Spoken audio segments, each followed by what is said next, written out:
அன்பு சொந்தங்கள் அனைவருக்கும் வணக்கம். நான் நல்லா இருக்கேன், நீங்கள் நல்லா இருப்பீங்கன்னு நினைக்கிறேன். எப்போவுமே அடுத்தவங்க நல்லா இருக்குன்னு நினைங்க, அதுதான் நம்ம தாரக மந்திரம். இந்த ஊரும் நல்லா இருக்கும், உலகம் நல்லா இருக்கும், நாமளும் நல்லா இருக்கும். சரிங்களா? நீங்கள் என்னோடய சேனலான வாய்ஸ் அண்ட் சாய்ஸ் சேனலை சப்ஸ்கிரைப் பண்ணுங்கள், லைக் பண்ணுங்கள், ஷேர் பண்ணுங்கள். சரிங்களா? ஓகே, இன்றைக்கி என்ன சொல்ல வரேன் அப்படின்னா, உழைப்பை பற்றி எல்லா பேரும் கேள்விப்பட்டிருப்போம். கடின உழைப்பு உழைச்சிக்கிட்டே இருக்காங்க. அந்த கடின உழைப்பு உழைக்கிறவங்க தான் முன்னேறி இருக்காங்க அப்படிங்கிறத உண்மை. ஆனால் கடின உழைப்போட ஸ்மார்ட் ஒர்க்கையும் போடணும். அதுதான் வெற்றிக்கான படியாக இருக்குது. இல்லாமல் கடின உழைப்பே உழைச்சிக்கிட்டதுன்னா முன்னேற முடியாது. கடின உழைப்போட ஸ்மார்ட் ஒர்க்கையும் போடணும். அந்த வரலாற்று சான்றுகள் தான் வரணும். ஆண்ட்ரூ கார்னகி அப்படிங்கிறவர் அமெரிக்காவோட மிகப்பெரிய ஸ்டீல் ஃபேக்ட்ரி ஓனர். அவர் அந்த ஸ்டீல் ஃபேக்ட்ரி ஆரம்பிக்கிறதுக்கு முன்னாடி அவரோட ஆரம்ப சம்பளம் வாரத்துக்கு $2.50. நம்ப முடியுதா? வாரத்துக்கு $2, மாதம் $10. அதாவது $10 ஒரு நாளைக்கு என்ன 10/30 கணக்கு போட்டிங்கன்னா அது என்ன கணக்கு போடுறதுன்னு எனக்கு தெரியல. அந்த அளவுக்கு மிக குறைந்த சம்பளத்தில் வேலை பார்த்த அவர் தான் மிகப்பெரிய ஸ்டீல் ஃபேக்ட்ரி ஓனர் ஆனார். அமெரிக்காவின் 1ஆம் நம்பர் கோடீஸ்வரர் ஆனார்.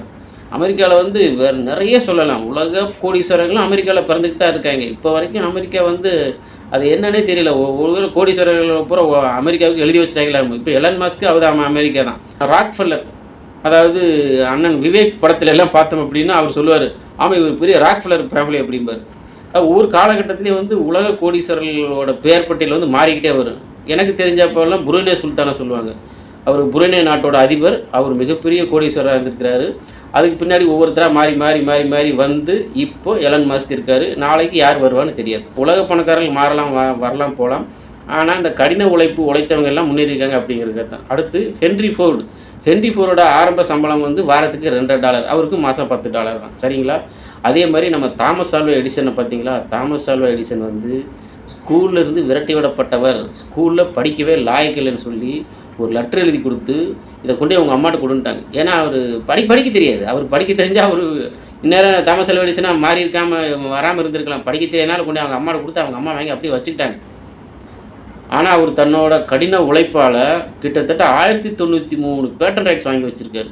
அவர் எவ்வளோ, அதாவது கடின உழைப்பு. ஏதோ ஒரு கண்டுபிடிப்புக்காக 17,000 தாவரங்களை அவர் ஆராய்ச்சி பண்ணியிருக்காரு. 10,000 தடவை தோற்றுருக்காரு. ஒரு தடவை 2 தடவை இல்லை, 10,000 தடவை தோற்று தான் இந்த 1093 பேட்டன் ரைட்ஸை வாங்கியிருக்காரு. அப்படின்னா எந்த அளவுக்கு அவர் முயற்சி பண்ணியிருப்பார் பாருங்க. அதுதான் விடாமுயற்சி வெற்றிக்கு வழி அப்படிங்கிறது தான் உண்மை. கடினமாக உழைங்க, அதோட ஸ்மார்ட் ஒர்க்கே போடுங்க. சரிங்களா?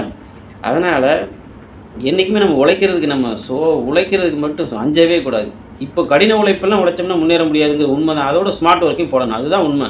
கடின உழைப்பெல்லாம் உழைக்கிறவங்க முன்னேறிருக்காங்க அப்படின்னா, இப்போ கூட நம்ம ஒரு ஸ்டண்ட் டைரக்டர் சொல்லியிருப்பார், எங்கள் தாத்தா கூட உப்பு மூட்டை தூக்குனார், இப்போ வரைக்கும் அவர் முன்னேறல அப்படின்னா. அதுதான் உண்மை.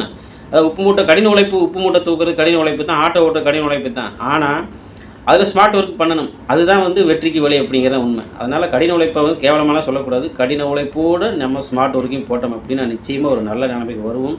ஸோ உழைக்கிறதுக்கு யாரும் அஞ்சக்கூடாது. உழைப்பு உழைப்பு உழைப்பு, உயர்வு உயர்வு உயர்வு, இதுதான் வெற்றிக்கு வழி. Thank you very much.